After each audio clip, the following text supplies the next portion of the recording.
Hey guys, आप सभी लोगों का स्वागत है क्यूरेटिव योगा का नए फ्रेश और कमाल एपिसोड में। नमस्कार दोस्तों, मैं हूं अंतरीप और आप देख रहे हैं क्यूरेटिव योगा। तो चलिए नया कोच देखते हैं, नया कोच सीखते हैं। दोस्तों, आज के इस वीडियो में जो हम डिस्कस करने वाले हैं वो है कि जो हमारा पेपर हुआ था यूजीसी नेट 18 जून 2024 को, यानी जो पेपर को कैंसिल कर दिया गया, जो वेमर सीट पेपर हुआ था, उस पेपर का आज हम ये देखने वाले हैं कि वो जो एग्ज़ाम हुआ था उस एग्ज़ाम का पूरा एनालिसिस, जितने भी पेपर 2 में क्वेश्चंस आए थे उस पूरे क्वेश्चंस का एनालिसिस। यानी इस वीडियो में हम ऐसे नहीं डिस्कस करेंगे कि ये क्वेश्चंस का आंसर क्या है, इसका आंसर क्या होगा। उसके लिए तो आप लोगों के लिए पूरा का पूरा 10 पार्ट्स आने वाले हैं वीडियो की, जहाँ पर हम इन डिटेल क्वेश्चन के बारे में डिस्कस करेंगे। लेकिन ये जो वीडियो है इसमें हम ये एनालिसिस करने की कोशिश करेंगे कि क्या क्या पॉइंट्स यहाँ पर कवर किया गया था एंड कौन कौन से क्वेश्चंस एरिया को कवर किया गया था, कौन से बुक से, कौन से सब्जेक्ट से, कौन से यूनिट से क्या क्या क्वेश्चन उठाया गया था,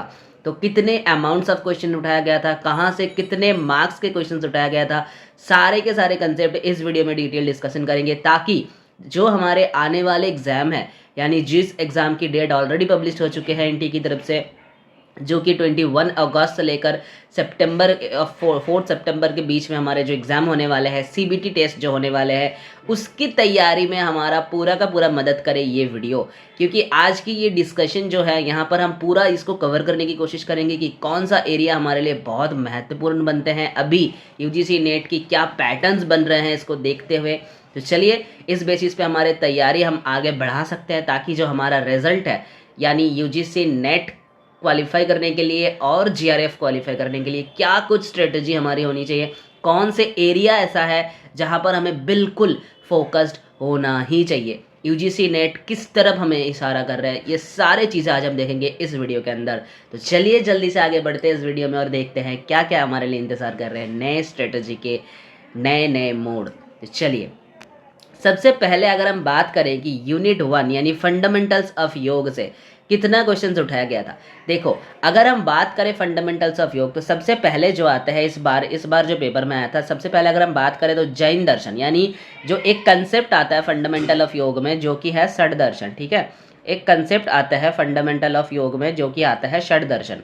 षड दर्शन में क्या है, 6 दर्शन है। क्या 6 है? क्या आस्तिक दर्शन, और 3 क्या है, नास्तिक दर्शन। ठीक है, 6 होता है, या टोटल यहाँ पर जो है 9 दर्शन है हमारे पास। तो 6 हमारा जो आस्तिक दर्शन है उसे कहते हैं षड दर्शन, और 3 जो होता है हमारा नास्तिक दर्शन। ठीक है, इस बार की क्वेश्चन पैटर्न्स को देखते हुए जो अभी सब समझ आया है सामने, वो ये है कि ये जो आस्तिक दर्शन है इसमें से इस बार कोई क्वेश्चन नहीं उठाया गया था। 18 जून वाले जो एग्जाम है, क्वेश्चन उठाया गया था नास्तिक दर्शन में। नास्तिक से भी 2 दर्शन से सिर्फ क्वेश्चन उठाया गया था। यहाँ पर 3 दर्शन होता है नास्तिक में, एक होता है जैन दर्शन, एक होता है बौद्ध दर्शन, एक होता है हमारा चारवाक दर्शन। लेकिन इस बार के पेपर में कवर किया गया था सिर्फ और सिर्फ जैन दर्शन को और बौद्ध दर्शन को। जैन दर्शन और बौद्ध दर्शन, इन दोनों में से क्वेश्चन आया था। कितने अमाउंट ऑफ क्वेश्चन आया था? जैन दर्शन से टोटल 3 क्वेश्चन आए थे। और अगर देखा जाए कि जैन दर्शन की क्वेश्चंस का पैटर्न्स कैसे थे, जैन दर्शन का जो क्वेश्चन आया था वो कहाँ से उठाया गया था बेसिकली, तो जैन दर्शन का जो है प्रैक्टिकल वर्जन होता है, जैन मेडिटेशन का एक प्रैक्टिकल वर्जन है जो कि है प्रेक्षा मेडिटेशन, जो कि जैन मेडिटेशन बहुत ही फेमस मेडिटेशन है। अब बहुत सारे स्टूडेंट्स ऐसा बोलेंगे कि सर प्रेक्षा ध्यान जो है, प्रेक्षा मेडिटेशन जो है, ये हमारे प्रैक्टिकल सिलेबस में है नहीं, ये हमारे जैन दर्शन का भी सिलेबस में है नहीं। देखो, जैन प्रेक्षा मेडिटेशन की अगर हम बात करें तो ये हो सकता है सीधा सीधा आपके यूनिट 1 में मेंशन ना हो। ठीक है, लेकिन जो जैन की जो प्रेक्षा मेडिटेशन है, अगर आप कोर्सेज देखेंगे एमएससी योग, तो एमएससी योग की कोर्स में ये प्रैक्टिकल आपके सिलेबस के अंदर आता है। ठीक है, और क्योंकि जैन मेडिटेशन आपके सिलेबस में है यूजीसी नेट में, तो आप ये कह नहीं सकते कि ये हमारे आउट ऑफ सिलेबस है। ठीक है, हालांकि प्रेक्षा बहुत ही डिफ मेडिटेशन है, इसको रियल जिन्होंने एक्सपीरियंस किया है, अगर किसी ने किया है प्रैक्टिकली, क्योंकि कई सारे इंस्टीट्यूट है मैं जानता हूँ जहाँ पर ये करवाया जाता है प्रेक्षा मेडिटेशन। ठीक है, लेकिन हाँ, अगर इसको रियल तरीके से किसी को एक्सपीरियंस करना है तो उसके लिए सबसे महत्वपूर्ण होता है कि जो आश्रम सिचुएशंस होता है ना, आश्रम सिचुएशन में सबसे बढ़िया होता है। तो चलो अभी जो कवर कर रहा है यूजीसी नेट की, इस बार जैन मेडिटेशन से भी क्वेश्चन बना है दोस्तों, और जैन दर्शन का बाकी जो 2 क्वेश्चन था वो भी इतना आसान नहीं था कि आप देख के कर लोगे। ठीक है, थोड़ा मॉडरेट लेवल का क्वेश्चन था जैन दर्शन से जो इस बार पूछा गया। बौद्ध दर्शन का जो क्वेश्चन था ये बिल्कुल आसान पूछा गया था, अष्टांगिक मार्ग से रिलेटेड क्वेश्चन था जो कि बिल्कुल आसान था। ठीक है, अब बात करें आगे तो रामायण से एक क्वेश्चन उठाया गया था, महाभारत से एक क्वेश्चन उठाया गया था जो कि आपके एपिक पीरियड के अंदर आते हैं यूनिट 1 में। ये आप लोगों को पढ़ाया भी जाता है, ये कंसेप्ट आपके सिलेबस के अंदर है, सीधा सीधा बीच में से क्वेश्चन पूछा गया था। ठीक है, उसके बाद अगर हम बात करें उसके बाद अगर हम बात करें तो वो आते हैं याज्ञवल्क स्मृति से। याज्ञवल्क स्मृति और नारद भक्ति सूत्र, इस दोनों में से एक एक क्वेश्चन उठाया गया था। हालांकि नारद भक्ति सूत्र का जो क्वेश्चन था इस बार वो सीधा सीधा श्लोक से पूछ लिया गया था। ठीक है, रहे याज्ञवल्क्य स्मृति का तो क्वेश्चन थोड़ा डेप्थ था, थोड़ा डेप्थ में से क्वेश्चन पूछा गया था क्योंकि यूनिट से रिलेटेड क्वेश्चन था। उतना डेप्थ में शायद आप लोग पढ़ते भी नहीं हो याज्ञवल्क्य स्मृति को। ठीक है, तो ये था इस बार इन दोनों का एनालिसिस जो कि है याज्ञवल्क्य स्मृति एंड नारद भक्ति सूत्र से क्वेश्चन था। एक क्वेश्चन दोस्तों ऐसा भी था, हम पढ़ते हैं ना 4 टाइप्स ऑफ योगा, हम पढ़ते हैं ना 4 टाइप्स ऑफ योगा लाइक मंत्र योग, हठ योग, राज योग, ज्ञान योग, हम पढ़ते हैं ना चारों। तो एक क्वेश्चन ऐसा था कि इन चारों योग को मिक्स कर दिया जो कि आपको फंडामेंटल में ही पढ़ाया जाता है अलग से। ठीक है, ये भी आपके फंडामेंटल के अंदर ही सिलेबस होता है। चारों योग को एक तरफ कर दिया और उस दूसरी तरफ उनके डेफिनेशंस को रख दिया और पूछ लिया कि बताओ कौन सा डेफिनेशन कौन सा योग के साथ मैच करता है, जो match of the following question बनते हैं उस तरीके से एक क्वेश्चन बना था यूनिट 1 से। और एक क्वेश्चन बना था जो कि था ज्ञान योग से रिलेटेड, जो सीधा सीधा ज्ञान योग से ही क्वेश्चन पूछा गया था। ठीक है, तो अगर हम बात करें यूनिट 1 से, सिर्फ और सिर्फ यूनिट 1 यानी फंडामेंटल्स ऑफ योग जो यूनिट का नाम है वहां से जो अगर हम बात करें तो टोटल 10 क्वेश्चन इस बार आप लोगों को देखने को मिला था क्वेश्चन पेपर में। सीधा सीधा 10 क्वेश्चन यानी 20 नंबर यानी 20 नंबर जो है आपको सीधा सीधा पूछा गया था यूनिट 1 यानी फंडामेंटल्स ऑफ योगा से, फंडामेंटल्स ऑफ योगा से। ठीक है, ये हो गया टोटल यूनिट 1 से क्वेश्चन। कितना नंबर आया था? 20 नंबर। कितने क्वेश्चन आए थे? 10 क्वेश्चन। ठीक है, तो इसको देखते हुए दोस्तों फंडामेंटल्स ऑफ योग बहुत इंपॉर्टेंट टॉपिक बनता है और हर बार लगभग हर बार फंडामेंटल्स ऑफ योग से इतने ही अमाउंट, आसपास के इतने अमाउंट के क्वेश्चंस पूछे जाते हैं। यानी फंडामेंटल्स ऑफ योग, बहुत लोग कहते हैं कि सर हमने यूनिट 1 को रिवीजन नहीं किया, उसमें से क्या ही कुछ पूछेंगे। भाई यूनिट 1 से ना कभी कभी ऐसा क्वेश्चन पूछ देते हैं और ज़्यादातर याद रखना जो 20% हम बात करते हैं ना कि 20% क्वेश्चन ऐसे बहुत ही टफ सेशन के होते हैं, 20% क्वेश्चन टफ बनते हैं कोई एग्जाम में, तो वो 20% का भी 1-2 क्वेश्चन होता ही है यूनिट 1 से। ठीक है, इसको याद रखना क्योंकि यूनिट 1 से ऐसे ऐसे क्वेश्चन किए जा सकते हैं जहाँ पे ना आप लोगों का दिमाग खेलेगा नहीं, दिमाग बंद हो सकता है। ऐसे भी क्वेश्चन किया जा सकता है यूनिट 1 से। तो कहने वाली बात यह है कि जितने भी आपके मर्ज सिलेबस में है यूनिट 1 का, जितने भी आपके एक चॉकआउट बनते हैं ना सिलेबस का, तो वो जो चॉकआउट हम पहले करते थे उस चॉकआउट के अंदर ही जो है सवाल इस बार भी रहे हैं। यानी जो आपके as it is syllabus mention है उससे ज़्यादा बाहर इधर उधर नहीं गया है क्वेश्चन। अगर देखा जाए तो सिर्फ याज्ञवल्क्य स्मृति को छोड़कर उसका क्वेश्चन थोड़ा डेप्थ चला गया था, बाकी जैन दर्शन का भी 1-2 क्वेश्चन थोड़ा डेप्थ गया था, बाकी सारे आपके जो चॉकआउट सिलेबस होता है उसके अंदर ही क्वेश्चन रहा है इस बार भी। ठीक है, चलो अब बात करते हैं आगे, बात करते हैं मेन यूनिट जिससे हर बार लगभग 20-22 क्वेश्चंस बनते हैं, तो वो है हठ योग, यूनिट नंबर 5 हठ योग। हठ योग की बात करें तो इस बार जो एक ट्रेजिडी देखने को मिला है हठ योग में, बहुत सारे लोगों को ना दिमाग चकरा गया इस ट्रेजिडी को देखकर। वो क्या है? एक है दोस्तों, आप लोगों को पता है कि हर बार हठ योग प्रतिपिका से एक भारी भरकम क्वेश्चन यूजीसी नेट में आता है, भारी भरकम क्वेश्चन, लेकिन इस बार जो है एग्जामिनर ने पूरे गेम ही पलट दी। इस बार एग्जामिनर ने क्या किया, हठ योग प्रतिपिका से कितने क्वेश्चंस उठाया गया? हठ योग प्रतिपिका की अगर हम बात करें तो इस बार जो है सिर्फ और सिर्फ 3 क्वेश्चंस उठाया गया था हठ योग प्रतिपिका से, सिर्फ और सिर्फ 3, जबकि हर बार 10, 12, 15, ठीक है 18 क्वेश्चंस तक आए हैं। 10, 12, 15 ऐसा सीधा सीधा क्वेश्चन हठ योग प्रतिपिका से आते हैं। 9-10 क्वेश्चन तो आते ही आते हैं हठ योग प्रतिपिका से। अगर आप पिछले पेपर्स उठाएंगे ना तो हठ योग प्रतिपिका का भारी भरकम क्वेश्चन देखने को मिलता है, जो कि इस बार शिफ्ट किया गया शिव संहिता के साथ। यानी इस बार अगर हम बात करें शिव संहिता की तो वो जो है सीधा सीधा यहाँ पे देखने को मिलता है कि भाई 7 questions are taken from Shiv Samhita, यानी 7 क्वेश्चंस जो हैं शिव संहिता से बने हैं।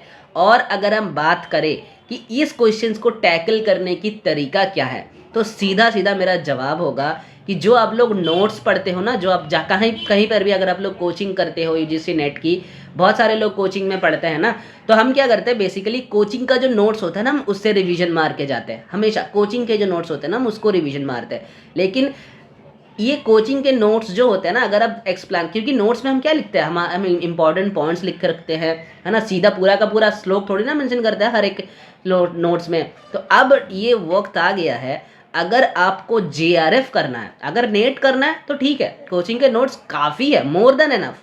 कोचिंग के नोट्स जो है मोर देन एनफ है, लेकिन अगर एक अच्छी मार्क्स लेकर, अच्छी परसेंटेज लेकर बीट करना है, जेआरएफ परसेंटेज को क्रॉस करना है, तो भाई अब ये वक्त आ चुका है, सिर्फ और सिर्फ नोट से काम बनने वाला है नहीं।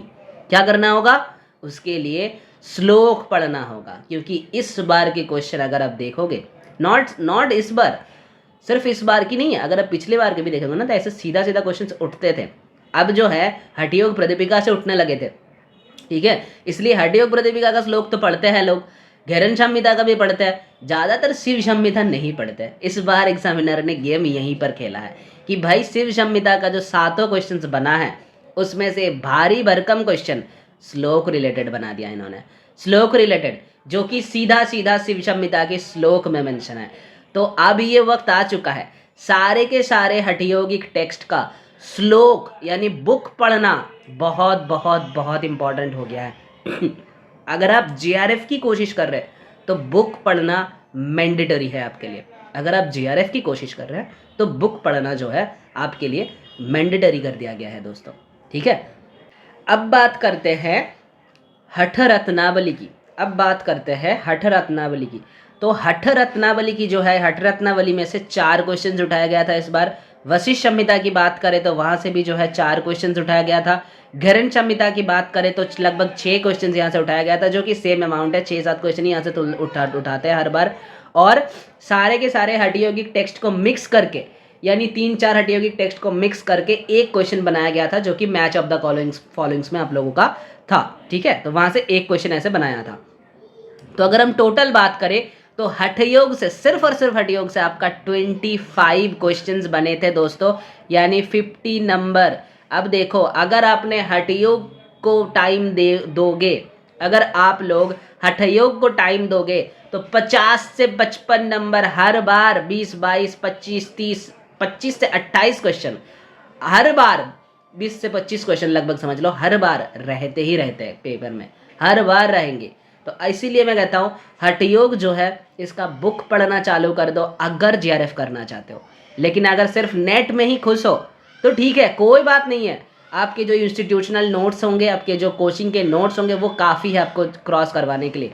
हालांकि जेआरएफ के लिए भी वो नोट्स काफ़ी होते हैं, लेकिन कई बार ऐसे होता है ना कि एग्जाम प्रेशर में, एग्जाम टाइम में बैठ कर ना, ये ट्विस्टिंग चीज़ है ना, समझ में आते नहीं है दिमाग में, कि वो सारी चीज़ें हम पढ़ के हुए होते हैं, उसकी अगर हम एक्सप्लेनेशन देखेंगे तो वो दिमाग में आना चाहिए, लेकिन एग्जाम में बैठकर आते नहीं है भाई।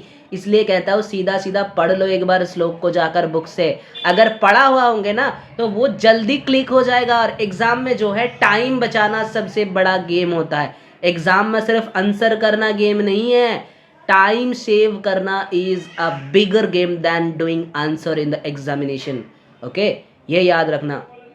तो टोटल इस बार हठयोग से बात करें तो 25 क्वेश्चंस बने थे। शिव संहिता से 7 आप लोगों ने देख लिया, हठयोग हठ रत्नावली से 4, वशिष्ठ संहिता से 4, हठयोग प्रदीपिका से 3, घेरन संहिता से 6 एंड हठयोग मिक्स से 1 क्वेश्चन टोटल बना था, ठीक है। अब बात करते हैं आगे। आगे हम बात करें तो हमारे मोस्ट इंपॉर्टेंट टेक्स्ट, एक और मोस्ट इंपॉर्टेंट टेक्स्ट है जो कि है पतंजलि योग सूत्र। वहां से अगर देखने को मिले हैं, चारों पाद को मिलाकर जो है 14 क्वेश्चन इस बार उठाया गया था। लगभग 15 से 18 क्वेश्चन हर बार उठाते हैं, 15 से 18 क्वेश्चन लगभग बनते ही बनते हैं पतंजलि योग सूत्र से। तो ये भी बहुत इंपॉर्टेंट है, इसलिए कहता हूँ कि हठयोग को पकड़ लो और पतंजलि योग सूत्रों को पकड़ लो, इन दोनों को पकड़ लो। तो कितना क्वेश्चन हुआ आपका यहाँ पे? 25 क्वेश्चन, यहाँ पे 10 पकड़ लो 35, और उसके 10-15 पकड़ लो 35-40, यानी टोटल 40 से 45 क्वेश्चन जो है दोस्तों आपका सिर्फ और सिर्फ बनते हैं हठयोग और पतंजलि योग सूत्र से। 40 से 45 क्वेश्चन, यानी सोच सकते हो भाई 80 से 90 नंबर, 80 से 90 नंबर आप लेके आते हो सिर्फ और सिर्फ 2 यूनिट से। 2 यूनिट से आपका क्वेश्चन बनते हैं 80 से 90 नंबर। तो इन 2 यूनिट्स को ना अभी आपके पास टाइम है, 2 महीने अभी आपके पास टाइम है। तो अगर जिन्होंने इसका सही तरीके से रिवीजन नहीं किया, जिन्होंने इसका श्लोक्स नहीं पढ़े, अब आपके लिए बढ़िया अपॉर्चुनिटी है। कहते हैं ना दूसरा मौका मिल गया आप लोगों को, दूसरा मौका मिल गया है दोस्तों। अगर नहीं पढ़े, जेआरएफ करना चाहते हो तो आज से स्टार्ट कर दो बुक पढ़ना, श्लोक पढ़ना स्टार्ट कर दो। मैं एक वीडियो में आऊँगा, नेक्स्ट मेरा जो वीडियो आएगा मैं उसमें दिखाऊंगा। बहुत सारे लोग कहते हैं ना कि सर हमारे पास बुक्स नहीं है, हमारे पास इसका पीडीएफ नहीं है, ठीक है। तो सारे के सारे चीज़ें ना ऑनलाइन में मिलते हैं, और आप किसी भी लैंग्वेज में चाहो, आप चाहे हिंदी में चाहो, आप चाहे संस्कृत में पढ़ना हो, आपको बंगाली में पढ़ना हो, उर्दू में पढ़ना हो, मराठी में पढ़ना हो, इंग्लिश में पढ़ना हो, कोई भी लैंग्वेजेस अवेलेबल है ऑनलाइन, ठीक है। मैं दिखाऊंगा वो सारे साइट्स, मैं आऊँगा, एक मेरे नेक्स्ट जो वीडियो आएगा मैं उसमें दिखाऊंगा सारे के सारे साइट्स पे जाकर आप कैसे चेक कर सकते हो। और अगर आपको पीडीएफ की ज़रूरत है तो आ जाओ, हमारे साथ कांटेक्ट करो, जितने हमारे पास अवेलेबल है हम करवा देंगे आप लोगों के पास अवेलेबल फ्री में। उसके लिए कोई चार्जेस आप लोगों को देना नहीं पड़ेगा। आप जुड़ जाओ हमारे साथ, हम अवेलेबल करवा देंगे। हमारे टेलीग्राम ग्रुप में हम सारे पीडीएफ अवेलेबल करवा देंगे। जो भी आप लोगों को नीड्स है बता देना वहाँ पर कि सर ये पीडीएफ नीड्स है, हम मैनेज करने की कोशिश करेंगे, हम अवेलेबल करवा देंगे जो हमारे पास है, ठीक है। अब बात करें आगे, तो पतंजलि योग सूत्र से हो गया। पतंजलि योग सूत्र में टोटल 15 से 18 क्वेश्चन हर बार आते हैं। इस बार जो है 14 क्वेश्चन देखने को मिला था आपको पेपर में, ठीक है। अब बात करें थेरेप्यूटिक योगा, इसमें से जो है ना गेम खेला गया इस बार। इसमें से जो है 9 क्वेश्चन उठाया गया। इसमें से इतना ज़्यादा उठाते नहीं है, 5, 4, 5, 6 ऐसे ही आते हैं। इस बार जो है थोड़ा ज़्यादा चल गया इन लोग, इस बार जो है 9 क्वेश्चन उठाया था। अब इसमें एक बात है, मैं चाहूँगा कि मैं ये बात आप लोग बड़े ध्यान से सुने। देखिए थेरेप्यूटिक योगा में ना बहुत सारे ऐसे स्टूडेंट्स होंगे जिनको लगता है कि भाई इस बार जो क्वेश्चन पूछा गया था ना वो प्रैक्टिकल एप्लीकेशन बेस्ड है नहीं। हाँ जी, अगर आपको ऐसा लग रहा है ना तो इस बार के 9 से 9 क्वेश्चंस, ये सारे के सारे 9 से 9 क्वेश्चंस जो आया था ना, एक बुक होता है, कौन से पब्लिकेशन का, बिहार स्कूल ऑफ योग, बिहार स्कूल ऑफ योग पब्लिकेशन का एक बुक है। क्या नाम है, रोग और योग, एक बुक है बिहार स्कूल ऑफ योगा का, ठीक है। इस बुक का दोनों वर्जन अवेलेबल है, एक इंग्लिश वर्जन भी मिलते हैं और एक इसका हिंदी वर्जन भी मिलते हैं। दोनों वर्जन इस बुक का अवेलेबल है। कहाँ पर, इसका अगर आप पीडीएफ चाहते हो वो भी अवेलेबल है। इसका अगर आप ऑनलाइन से लिंक से जाके इसको खरीदना चाहते हैं, अमेजोन पे ये सारे बुक्स अवेलेबल है। अमेजोन के लिंक मैं डाल दूंगा वीडियो के डिस्क्रिप्शन बॉक्स में इस बुक का, ठीक है। और अगर आप बात करें इसका पीडीएफ चाहिए तो हमारे टेलीग्राम ग्रुप में पीडीएफ ऑलरेडी अवेलेबल है। अगर कोई नया बंदा चाहते हैं तो आप टेलीग्राम जुड़ के हमारे से पीडीएफ मांग सकते हैं, वहाँ पर भी अवेलेबल करवा देंगे आप लोगों के लिए, ठीक है। टेलीग्राम पे जुड़ने की लिंक मैंने डिस्क्रिप्शन में डाल दी है, ठीक है। तो ये रहा, इस बुक से बात करते हैं 9 से 9 क्वेश्चन एज इट इज उठाया गया था। तो अब इस एनटीए की ये जो एक स्ट्रेटजी है ना, इसको देखते हुए ये बुक जो है बिहार स्कूल ऑफ योग की, ये स्वामी कर्मानंद जी के द्वारा लिखा गया है ये बुक, रोग और योग, ये बुक बड़ा इंपॉर्टेंट बन जाता है दोस्तों थेरेप्यूटिक योगा से, क्योंकि सारे के सारे क्वेश्चंस थेरेप्यूटिक योगा का सारा क्वेश्चन यही बुक से उठा रहा है, इसी बुक से उठा रहा है। लगभग 3-4 सर्कल आप देख लो जाके बैक टू बैक, यही बुक से उठाया गया है। लगभग 3-4 सर्कल में बात कर रहा हूँ, आप देख लो जाके, यही बुक से उठाया गया है। एक भी आदर्श बुक आपको देखने को नहीं मिलेगा, ठीक है। तो ये रहा थेरेप्यूटिक योगा का, जिसमें से 9 क्वेश्चंस उठाया गया था। 9 में से अगर बात करें तो 2-3 क्वेश्चंस तो आप ऐसे जवाब दे सकते हो, लेकिन बाकी जो क्वेश्चंस था वो आपको इस बुक पढ़ना ही होगा, अदरवाइज आप जवाब नहीं दे सकते, क्योंकि ऐसे ऐसा टर्म इन्होंने यूज़ किया था जो आपको नॉर्मली दिमाग में आएगा नहीं आशन का, ठीक है। तो इसलिए इस स्ट्रेटजी को देखते हुए बिहार स्कूल ऑफ योग की ये बुक जो है बड़ा इंपॉर्टेंट बनता है इस बार यूजीसी नेट के लिए। नॉट इस बार, हर बार यूजीसी नेट के लिए अगर आपको क्रॉस करना है, क्योंकि देखो 40 क्वेश्चन तो आपने कर लिया, और थेरेप्यूटिक योगा जो है इसको छोड़ने वाला क्वेश्चन नहीं है, बड़ा आसान होता है ये क्वेश्चन, क्योंकि अगर 9-10 क्वेश्चन यहाँ पे बन रहे हैं ना तो 40-45 तो आपका हो गया, 50-55 यानी 100-150 नंबर तो आप ऐसे ले आओगे एग्जाम में, ये तो कोई बात ही नहीं है, 100 नंबर तो ऐसे ले आते हैं ना लोग। चलो ये हो गया। अब बात करते हैं एप्लीकेशंस ऑफ योग, थेरेप्यूटिक योग का हो गया। अब बात करते हैं एप्लीकेशंस ऑफ योग, जो कि यूनिट 9 में आता है। यूनिट 9 यहाँ से जो है 3 क्वेश्चन इस बार बने थे, लगभग यहाँ से और ज़्यादा क्वेश्चन बनते हैं, 5-6 क्वेश्चन यहाँ से तो बनते ही है हर बार। इस बार कम बना था, 3 क्वेश्चन बना था, लेकिन ये इंपॉर्टेंट है बहुत ज़्यादा, और इसके लिए भी एक ही बुक है, इसके लिए भी एक ही बुक है जहाँ से क्वेश्चन उठाया जाता है, वो है teaching method of yogic practices, teaching method of yogic practices. ये जो बुक है ये लोनावला कैवल्य धाम से पब्लिकेशन से है, लोनावला कैवल्य धाम पब्लिकेशन का है। इस बुक का भी इंग्लिश और हिंदी दोनों वर्जन अवेलेबल है, इस बुक का भी इंग्लिश और हिंदी दोनों वर्जन का पीडीएफ भी अवेलेबल है, दोनों वर्जन का इसको आप खरीद भी सकते हो, चाहे अमेजोन से खरीद सकते हो, फ्लिपकार्ट से खरीद सकते हो, कहीं से भी। अगर मैं बात करूं अमेजोन की तो वहाँ पर थोड़ा जो है कम्पिटिटिव प्राइस कम होता है। अगर आप लोग खरीदना चाहते हो तो मेरा सजेशन यही है, क्योंकि अगर वहाँ पे आपको सस्ते में मिल रहा है तो आप वहाँ से खरीद सकते हो। बुक्स ऐप सेम है, ठीक है, वहाँ पर भी पेपर बैक बाइंडिंग जो होता है वहाँ पर मिल जाएगा आपको। ये जो है teaching method of yogic practices books है, यहाँ पर यहीं से हर बार यूनिट 9 के जितने भी क्वेश्चंस हैं इस बुक को ध्यान में रखते हुए क्वेश्चंस पूछे जाते हैं। ये बुक जो है ये एम.एल. घरोटे जी द्वारा रचित है, उन्होंने लिखा है ये बुक्स को, एम.एल. घरोटे सर ने ये बुक्स लिखा है, तो उनका लिखा हुआ बुक्स है ये। यहीं से हर बार क्वेश्चंस बन रहे हैं और यहाँ से 5 से 7 क्वेश्चंस आते हैं। और याद रखना, आप कहोगे सर 5 से 7 क्वेश्चन है क्या करेंगे बुक पढ़ के? नहीं भाई, बड़ा आसान क्वेश्चन होता है, बड़ा आसान क्वेश्चन होता है, आपके हाथ में है ये नंबर, इसको छोड़ना नहीं है। जैसे पतंजलि नहीं छोड़ना है, हठ योग नहीं छोड़ना है, उसी तरह आपको थेराप्यूटिक योगा भी छोड़ना नहीं है, उसी तरह आपको एप्लीकेशन भी छोड़ना नहीं है, ठीक है। तो यहाँ से आपका पूरा का पूरा जो है, अगर इस एरिया को मैं कवर करूँगा ना, तो यहाँ पर पहले तो हमने पढ़ लिया था 55, यहाँ से पकड़ लो 5, टोटल 60 क्वेश्चन यहीं से आपका करेक्ट हो जाएगा। 60 क्वेश्चन याद रखो, अगर जीआरएफ करना चाहते हो तो 80 क्वेश्चन सही होना होता है, 80। तो अगर ये आपने पक्का पकड़ लिया 60 क्वेश्चन, तो 10 तो आपका कंप्रीहेंशन का है दोस्तों, 70 क्वेश्चन तो आसान से सही हो जाएगा ना। 70 तो आप ऐसे करके आओगे, और चाहिए आपको 80 क्वेश्चन टारगेट करना होता है एग्जाम में। अगर आप जेआरएफ की करने को कोशिश कर रहे हो, 80 से 85 टारगेट कर लो, जेआरएफ आराम से निकल जाएगा, अटकेगा नहीं। उससे ऊपर काट ऑफ गया ही नहीं आज तक, और जाएगा भी नहीं। इतना पढ़ने वाला बच्चा, सब लोग इतना नहीं पढ़ते। अगर स्ट्रेटेजी ये पकड़ लोगे ना तो पक्का जेआरएफ, पक्का। लेकिन पढ़ना होगा भाई बुक्स, ऐसे नहीं है कि नोट्स पढ़ के चले गए तो यहाँ से भी गलत करके आओगे। यहाँ से क्वेश्चन गलत हो रहा है मतलब आप एक एक धाप पीछे आ रहे हो जेआरएफ से, एक एक धाप पीछे आ रहे हो। यही गलती हम करते हैं जो हम सुधारते नहीं है, और यही गलती की वजह से बैक टू बैक बच्चे एग्जाम देने लगते हैं, लेकिन उसका क्लियर नहीं होता, ठीक है। चलो अब बात करते हैं आगे। आगे देखते हैं उपनिषद से कितना क्वेश्चन पूछा गया था। प्रिंसिपल उपनिषद की बात करें तो इस बार जो है प्रश्न उपनिषद जो है उसमें से 1 क्वेश्चन पूछा गया था। तैत्तिरीय उपनिषद से 3 क्वेश्चन पूछा गया था। प्रिंसिपल उपनिषद को मतलब 2-3 उपनिषद को मिलाकर मिक्स क्वेश्चन जो था मैच ऑफ द फॉलोइंग्स वो 1 था। मांडुक्य उपनिषद से इस बार 1 क्वेश्चन पूछा गया था। छांदोग्य उपनिषद से भी इस बार 1 क्वेश्चन पूछा गया था। और ये सारे क्वेश्चंस ऐसा नहीं है कि बड़ा डेप्थ में से पूछ लिया है, पूरा का पूरा आपको श्लोक याद होना चाहिए, ऐसा बिल्कुल भी नहीं है। सीधा सीधा क्वेश्चन था, बड़ा ही आसान था। अगर आपने पढ़ा है सही तरीके से, सिस्टमिक तरीके से, तो आपको क्वेश्चन आ जाना है। ये बड़ा आसान क्वेश्चन था इस बार। टोटल जो है प्रिंसिपल उपनिषद की अगर हम बात करें तो टोटल यहाँ पे हमें 7 क्वेश्चन देखने को मिला था इस बार पेपर में, ठीक है। और बात करें इसके बाद भगवत गीता की, तो भगवत गीता से सीधा सीधा 4 क्वेश्चन पूछा गया था। भगवत गीता के ना कई सारे इंपॉर्टेंट कंसेप्ट होते हैं, कई सारे इंपॉर्टेंट कंसेप्ट जो आपके सिलेबस में मेंशन है। पूरा का पूरा भगवत गीता देखना आपके सिलेबस में है भी नहीं, ठीक है।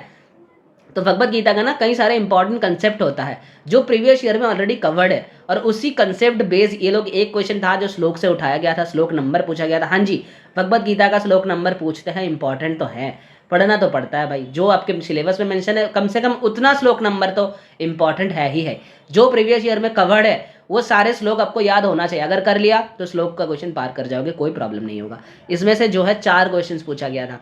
योग वशिष्ठ की बात करें, इसमें से जो है इस बार 1 क्वेश्चन पूछा गया था। यानी टोटल अगर हम यूनिट 2 की बात करें तो टोटल 12 क्वेश्चन, यूनिट 2 में से टोटल 12 क्वेश्चन इस बार पूछे थे आपके पेपर में, ठीक है। यानी 24 नंबर, 12 क्वेश्चन यानी 24 नंबर पूछा गया था सिर्फ और सिर्फ यूनिट 2 से।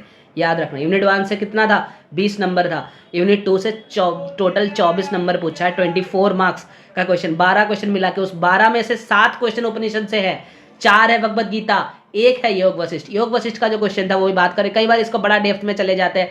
2-3 ये से ना लगभग 2-3 क्वेश्चन बन लेते हैं योग वशिष्ठ से, 2-3 तो बन ही जाता है, लेकिन इस बार 1 पूछा था। 2-3 क्वेश्चन पूछ लेते हैं योग वशिष्ठ से, ठीक है। भगवत गीता से 4-5 क्वेश्चन ही होता है। प्रिंसिपल उपनिषद की बात करें 6-7 क्वेश्चन ही हर बार 5-7 ऐसे ही बनते हैं क्वेश्चन, ठीक है। लेकिन योग वशिष्ठ से क्वेश्चन थोड़ा ज़्यादा बनते हैं। इस बार 1 ही बनाया था, लेकिन कई बार योग वशिष्ठ का क्वेश्चन जो है बड़ा डेप्थ में चले जाते हैं, कई बार जो है सीधा सीधा क्वेश्चन पूछ लेते हैं। जैसे इस बार जो है सीधा सीधा क्वेश्चन पूछा गया था योग वशिष्ठ से, ठीक है। कई बार योग वशिष्ठ से क्वेश्चन जो है आधी जवेरी कंसेप्ट से बनते हैं, कई बार योग वशिष्ठ की बात करें तो इसका प्रकरण से क्वेश्चन बना लेते हैं, इसका जो कंसेप्ट है उसके क्वेश्चन बना लेते हैं। कई बार डेप्थ में से क्वेश्चन पूछे जाते हैं कि इस प्रकरण में क्या बताया गया है, वहाँ पर क्या बताया गया है, यहाँ पे क्या बताया गया। तो इसको पूरा पढ़ना पॉसिबल नहीं है भाई। 32,000 श्लोक होते हैं, 32,000 श्लोक है, इसमें पूरा का पूरा पढ़ना आपके लिए पॉसिबल नहीं होता इतने लिमिटेड टाइम में, ठीक है। तो इसलिए क्या करना चाहिए, इसका जो कंसेप्ट बेस्ड क्वेश्चंस है, इसका जो कंसेप्ट है जो पढ़ाया जाता है हर एक कोचिंग क्लासेस में, तो वो कंसेप्ट जो इंपॉर्टेंट कंसेप्ट है जो आपके सिलेबस में है, वो सारे कंसेप्ट आपको पता होना जरूरी है। उस कंसेप्ट से ही लगभग हर बार क्वेश्चन बनते हैं, एक आधा क्वेश्चन बन जाते हैं बाहर से। उसके लिए आपको इतना मेहनत करने की कोई ज़रूरत नहीं है। मैं तो सजेस्ट नहीं करता, कोई भी टीचर मेरे ख्याल से सजेस्ट नहीं करेगा, ठीक है। चलो अब बात करते हैं आगे योग उपनिषद का। योग उपनिषद से यानी यूनिट नंबर 3 से आपका कितना क्वेश्चन बना था इस बार पेपर में, चलो देखते हैं कौन कौन से उपनिषद को कवर किया गया था। योग उपनिषद की अगर हम बात करें तो इसमें योग चूड़ामणि उपनिषद से 2 क्वेश्चन बने थे, ध्यान बिंदु उपनिषद से जो है 1 क्वेश्चन बना था, नाद बिंदु उपनिषद की बात करें 1 क्वेश्चन बना थे, योग दत्तोपनिषद की बात करें तो 2 क्वेश्चन वहां से उठाया गया था, योग कुंडलिनी उपनिषद से 1 क्वेश्चन उठाया गया था, त्रिशिक ब्राह्मण उपनिषद से 1 उठाया गया था, योग राज से 1 उठाया गया था, और आपका योग उपनिषद को मिक्स करके जो क्वेश्चन बना था वो 1 क्वेश्चन बना था। यानी टोटल अगर हम बात करें तो यहाँ से टोटल जो है 10 क्वेश्चन बने थे इस बार पेपर में, सिर्फ और सिर्फ योग उपनिषद से। योग उपनिषद से टोटल जो है इस बार 10 क्वेश्चन बना था। इसमें से भी अगर बात करें योग चूड़ामणि की क्वेश्चन देखे तो बड़ा आसान था, ये ध्यान बिंदु आसान था, नाद बिंदु सीधा सीधा क्वेश्चन उठाया गया था। एक को छोड़कर त्रिशिक ब्राह्मण का श्लोक नंबर पूछ लिया, त्रिशिक ब्राह्मण उपनिषद का श्लोक नंबर पूछ लिया। चलो एक आधा क्वेश्चन तो ऐसा होगा ही ना पेपर में जो आपको सीधा सीधा आएगा नहीं, वरना एग्जाम किस चीज़ का, अगर आप 100 में से 100 क्वेश्चन आपके पकड़ में है तो एग्जाम देने क्यों गए, आपको तो सब कुछ पता है। ऐसा थोड़ी ना होगा, नेशनल लेवल एग्जाम देने जा रहे हो तो थोड़ा क्वेश्चन तो ऐसा होगा ही ना। अब योग कुंडलिनी का जो है सीधा सीधा क्वेश्चन पूछा था, योग तत्वों का भी सीधा सीधा उठाया था क्वेश्चन, ठीक है। योग राज उपनिषद का भी सीधा क्वेश्चन उठाया था, एक आधा तो घुमाएगा ना, एक आधा क्वेश्चन तो घुमाएगा। सारे क्वेश्चन जो है कंसेप्ट बेस्ड था, सारे क्वेश्चन कंसेप्ट बेस्ड था, बस एक आधा क्वेश्चन उठा लिया था श्लोक से, जो कि जाहिर सी बात है बहुत सारे स्टूडेंट्स ने गलत करके आया था, क्योंकि वो सबको पता नहीं होता, ठीक है। कोई भी इतना श्लोक पढ़ के नहीं जाता, ठीक है। चलो ये रहा योग उपनिषद की बात कर लिया हमने, 10 क्वेश्चन उठाया गया था योग उपनिषद से। अब आप बात करें हम यूनिट नंबर 6 और यूनिट नंबर 10 की, यूनिट नंबर 6 और यूनिट नंबर 10। यूनिट नंबर 6 जो कि एलाइड साइंस होता है आपका, एलाइड साइंस, वहाँ पे क्या क्या है, एक है साइकोलॉजी, एक है आपका एनाटॉमी बायोलॉजी और एक है आपका डाइट एंड न्यूट्रिशन। इन तीनों को मिलाकर आपका यूनिट नंबर 2 बना था, यूनिट नंबर 6 बनते हैं, ठीक है। तो जनरल साइकोलॉजी से जो है एक ही क्वेश्चन इस बार पूछा गया था, थ्योरी रिलेटेड था, ठीक है। ह्यूमन बायोलॉजी की बात करें तो वहां से 3 क्वेश्चन उठाया था, इससे ज़्यादा क्वेश्चन बनते हैं। साइकोलॉजी से भी 1 क्वेश्चन नहीं बनते हैं, 2-3 क्वेश्चन तो बना ही लेते हैं साइकोलॉजी से, 2-4 क्वेश्चन बनते हैं, ठीक है। ह्यूमन बायोलॉजी लगभग 5 क्वेश्चन तो बनते ही है हर बार, लेकिन इस बार कम बनाया गया था। डाइट से 2 क्वेश्चन, इसका कोई भरोसा नहीं है, कई बार 2, कई बार 1, कई बार 3, कई बार ऐसे करते हैं इसके क्वेश्चन, ठीक है।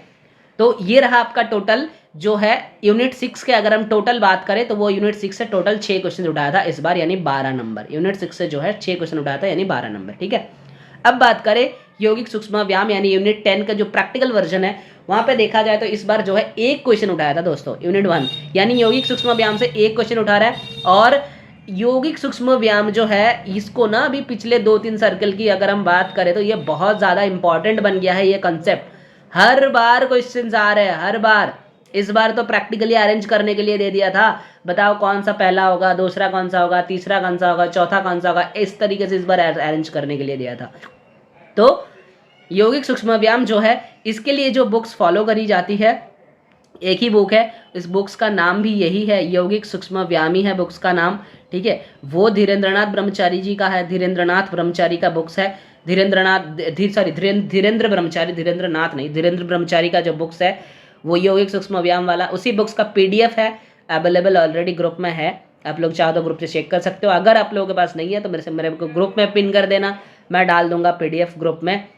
वहाँ पर सीक्वेंस याद रखना बहुत ज़रूरी है, और जो अभी तक जो क्वेश्चंस पूछा गया है सीक्वेंस से ही पूछा गया है। अभी तक जो क्वेश्चंस पूछा गया है थोड़ा बहुत उनका बेनिफिट रिलेटेड क्वेश्चंस पूछे जा रहे हैं, ठीक है।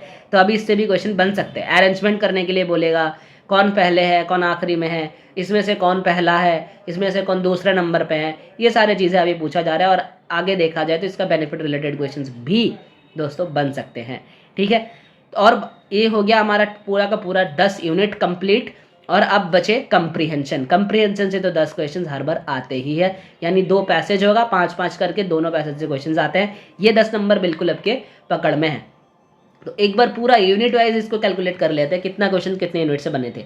यूनिट 1 की बात करें तो 10 क्वेश्चन, यूनिट 2 की बात करें तो 12 क्वेश्चन, यूनिट 3 की बात करें तो 10 क्वेश्चन, यूनिट 4 का 14 क्वेश्चन, यूनिट 5 का 25 क्वेश्चन, यूनिट 6 का जो है 6 क्वेश्चन बने थे। यूनिट 7 से इस बार क्वेश्चन नहीं बना था। यूनिट 8 की बात करें तो 9 क्वेश्चन, यूनिट 9 की बात करें इस बार बने थे 3 क्वेश्चन, यूनिट 10 की बात करें 1 क्वेश्चन और कंप्रीहेंशन से 10 क्वेश्चन इस बार बना था। टोटल आपका 100 क्वेश्चन का हिसाब आपको मिल गया है इस बार की पेपर में।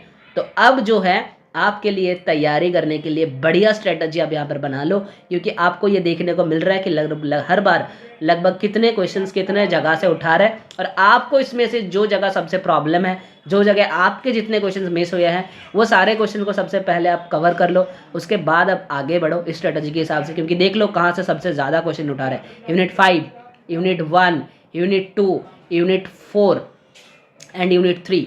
ये अगर पहले 1 से लेकर 5 क्वेश्चंस, ये बड़ा इंपॉर्टेंट यूनिट है भाई, ये बड़ा इंपॉर्टेंट यूनिट है। और ये दोनों, ये सबसे इंपॉर्टेंट यूनिट होता है यूनिट 8 और 9, और इधर जो है यूनिट 1 to 5। ये सारे यूनिट्स जो है आपको बिल्कुल यहाँ से एक भी क्वेश्चन छूटना नहीं है, और ये तो आपको छूटेगा ही नहीं। तो कितना क्वेश्चन हो गया यहाँ पे? हो गया 9 और 3 यानी 12 क्वेश्चन, 10 मतलब 10 और 12 मिला लो तो 22 क्वेश्चंस बनते हैं। और यहाँ पे 25 के साथ ऐड कर दो 10 यानी 35, 45, 55 और इधर 65, 67 और 71, 76 क्वेश्चंस, 76 क्वेश्चंस। और इधर ले लो आपका 12 मतलब 86, 88 क्वेश्चंस भाई, 88, 98 लगभग 90 क्वेश्चन, 90 to 92 क्वेश्चन इस बार जो है आपका पकड़ में था। लेकिन उसमें से भी अगर बात करें थोड़ा बहुत क्वेश्चन हटके था, इससे थोड़ा बहुत क्वेश्चन इससे हटके होता है। 90 क्वेश्चन इस बार तो इस सारे यूनिट से कवर किया गया था। 90 क्वेश्चन, लगभग 90 क्वेश्चन ये सारे यूनिट से, 88 to 90 क्वेश्चन लगभग ये सारे यूनिट से इस बार कवर किया गया है दोस्तों। इस बार 88 to 92 क्वेश्चन इस सारे यूनिट से कवर किया गया है। अगर ये सारे यूनिट में आपकी पकड़ अच्छा है ना, तो आपका जेआरएफ कोई नहीं रोक सकता। लेकिन याद रखना, हठयोग के लिए अभी महत्वपूर्ण बन गया है आपको श्लोक पढ़ना, ठीक है? हठयोग के लिए जो है अभी श्लोक पढ़ना महत्वपूर्ण बन गया है। तो बस दोस्तों, फिलहाल वीडियो में इतना ही। फिर मिलते हैं आप लोगों के साथ अगले वीडियो में। तब तक के लिए stay healthy, stay happy and keep doing yoga. धन्यवाद।